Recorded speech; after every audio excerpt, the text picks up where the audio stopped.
If I had a man say that to me, I'd be like, oh my God, you're real?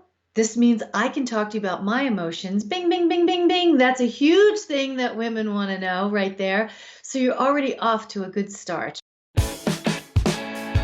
Did you push record?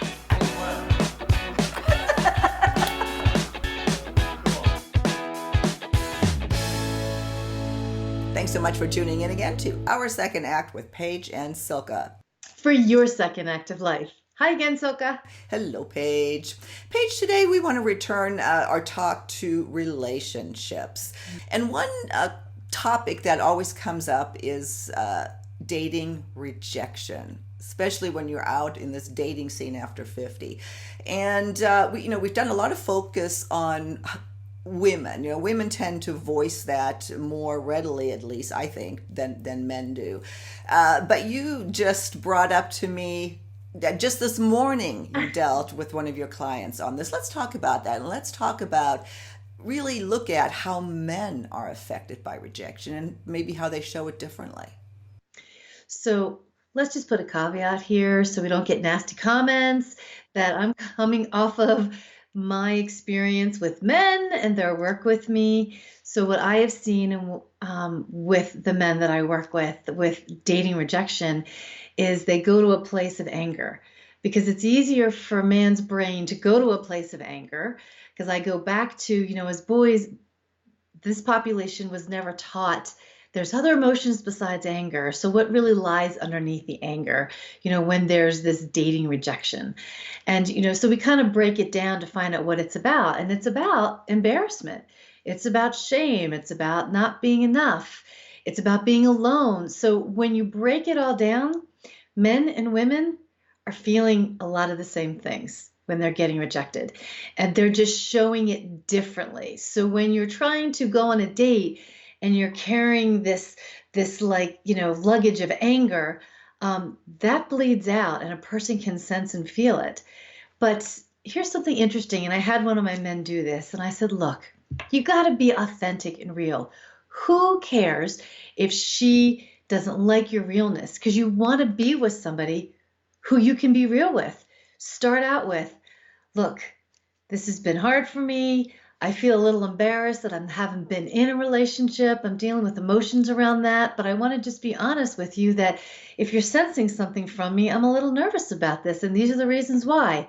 How refreshing to have somebody say that this is what I'm going through. That's a great icebreaker, because guess what? The woman across the table from you is like, holy crap, I'm going through the same thing. So if you're open and honest and vulnerable and real and authentic, more times than not, that works, because that's what's behind the rejections. Does that make sense, Silka? Oh, it makes great sense. And it's funny that you use the word icebreaker, because I was just thinking that what a great icebreaker that would be. I mean, you don't want to come off as pathetic, that's, oh my, I know that's not what you're saying, because No, there it's is being real and being honest of, oh gosh, it's so hard to date after 50, this whole rejection thing. And I come in with being really nervous about it and being embarrassed. So if you're sensing something from me, I'm just kind of getting my feet wet. If I had a man say that to me, I'd be like, oh my God, you're real? This means I can talk to you about my emotions. Bing, bing, bing, bing, bing. That's a huge thing that women want to know right there. So you're already off to a good start. But it's men being comfortable with something that they were never taught with in our generation. And that's like the rub of, oh, what do I do? How do I say it? And it's okay. And I always say to them, it's all right if you look messy when you're doing it.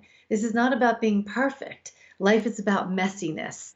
So No, I do. I really, I like that. I've never thought about just coming right out and saying that. As you know, I online dated, and it is, I had fun. I'm glad I'm not doing it anymore.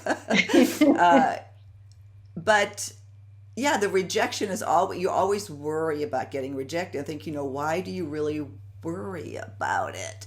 How can you take that stress off of you, or at least minimize it a little bit to where it just doesn't flatten you out emotionally? So, good question, Saka. So when we have this feel, gosh, I can't even speak.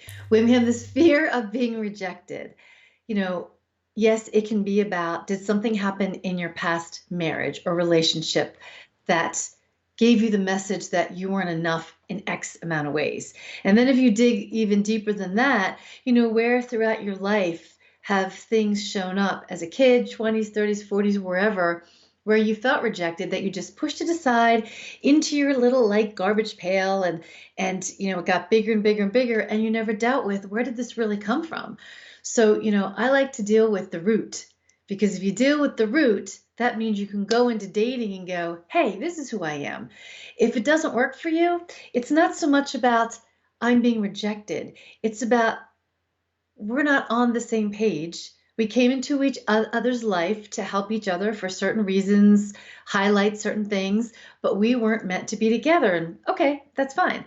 So it's looking back as far as where does rejection come from, and kind of reframing it so it doesn't become a limiting belief, and it doesn't become this thing that takes you over, where you're like, screw it, I'm not going to date because men are like this or women are like this. Because the only person that you're pissing off, and the only person that you're hurting, is yourself. Yeah, that's true. And also when it comes, especially when it comes to dating and starting to date again, at what point in the process are you quote being rejected? If it's because you Mhm. sent an online email and it didn't get answered, you don't even know if that was received, Yeah, and until you actually meet face to face, I tell people when we talk about this, you're not really being rejected because nobody knows you. It's not you that's being rejected. God knows what it is. It might be somebody who didn't pay their membership and can only, they're listed, all these little good games point. these sites pay, but they don't respond because they have, I mean, there's so many Good things. point. Yeah, so I try to tell people that don't just rule all that out, and then That once, go ahead. those are great points, and that goes back to what's really causing the rejection. Because what you just said is completely right on point. And then with the millennial groups, how they talk about the ghosting, Yeah, it's going on in our generation too. So absolutely. everyone's dealing with ghosting, and if someone just kind of drops off, let them drop off. Because guess what? We're not 20 anymore, and you don't have 20 years to want to bring somebody into your life. So if someone ghosts, look at it as great. That's another thing that I don't have to spend my energy and time with someone who can't be present, who can't be authentic, who can't be real with me. So just a little note about ghosting with that and how to deal with that. Yeah. Well, and we understand that it's easier said than done. Hmm. However, it that is what ultimately needs to happen, for you to move on and not take it so personally. And believe me, Yeah, I'm probably one of the ones that does take stuff like that personally. So we I all get it. we all do. Yeah. The other thing I guess is, once you do start dating, then it's not really so much rejection as it is whether or not it's working out. So I guess in your opinion, Paige, when we talk about rejection, is that at what point are you rejected, and at what point is it just you're not meant to be together? Is there a difference? Well, yeah, and it's all individual, because like I said, you're carrying baggage from where does the rejection in your life come from that you're still bringing with you. You have to be able to clarify and break down, okay, the person that I'm dating and we don't make it, or it doesn't work out, is it rejection from that person, or am I bringing in my past and it's really about that, and I'm just putting it on you that you rejected me and I'm this and I'm that. So you really have to know yourself and go within and deal with your stuff and know, okay, I'm bringing this baggage in and this is about that. This isn't about you and I, that you know what? We were together for what we needed to be together for. I learned from you, you learned from me. Maybe we had some good times, maybe we didn't, but I'm going to move on. And this is where the spiritual journey comes in, from soul to soul. So you have to really look at, what are you bringing in from the past, that you're blurring the lines in the present so you can figure out which is which. Because one can trigger another big time.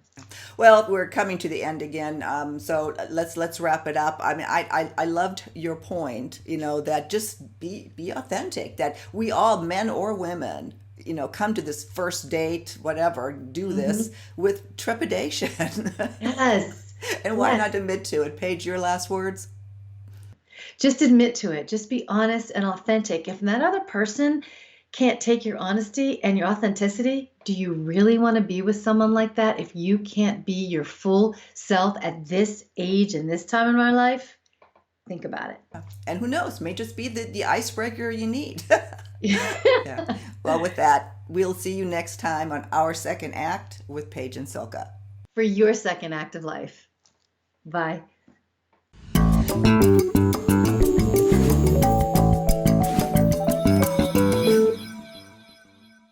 If you haven't already done so, please be sure to subscribe to our channel. Our button's right over here. Just click through to YouTube, and then when you see that little bell right next to the subscribe button, hit that too, and we'll notify you every time we launch a new video.